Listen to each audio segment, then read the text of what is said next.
Isa sa bawat 4 na Pilipinong edad 5 hanggang 24 ay hindi nakapag-aral sa eskwelahan. Aminado ang DepEd na may learning crisis ngayon sa Pilipinas. May mga batang gustong matuto, may pangarap. Ngunit itong pangarap ay unti-unting nalilimutan dahil sa kahirapan. Ano bang pangarap mo sa buhay? Ako gusto ko matuto, makapagtapos ng pag-aaral para makabangon kami sa kahirapan. Aral-aral, magtrabaho ka nga! Kuya, anong aral? Wala na nga tayo makain, mag-aaral ka pa.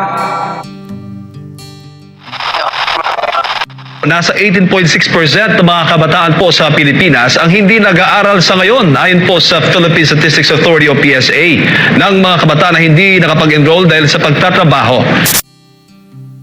Hoy, tumayo ka nga dyan. Samahan mo ako, maghanap tayo ng pera. Teka lang, pinagigib ko yan dun eh. Bilisan mo nga, baka maunahan ka. Ng tapo ng daigdig, kadiliman at lamig, hampas ng ulanio. Nakamusta school mo? Ma, alam mo ba, naka-perfect ako sa quiz. Sabi ni Sergio, ang galing ko daw. Baka naman nandaya ka, ha? Ay ma, hindi ako ganun. Buti pa siya, nakakapag-aral. Sana ako din.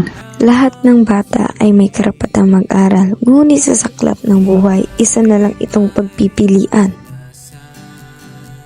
Ma, mag-aaral po ako sa umaga pero sa tanghali pwede po ba akong pumasok? Ha? Ang kulit mo rin eh, no? Wala na nga tayong pera, mag-aaral ka pa. Walang susuporta sa'yo. Ikaw ang kulit mo. Sabang hindi ka na nga mag-aaral eh. Itigil mo na yung pangarap mo. Bakit hindi niyo po ba kaya ako suportahan? Hindi naman para sa akin to eh. Para sa inyo po to. Gusto ko na po kayo maahon sa kahirapan. Gumawa ng aksyon ang pamahalaan katuwang ang SDG 4 para sa libreng edukasyon sa lahat at pantay-pantay na oportunidad. Ngunit hindi roon nagtatapos ang laban. Marami pa ring mga estudyanteng nagsisikap matuto.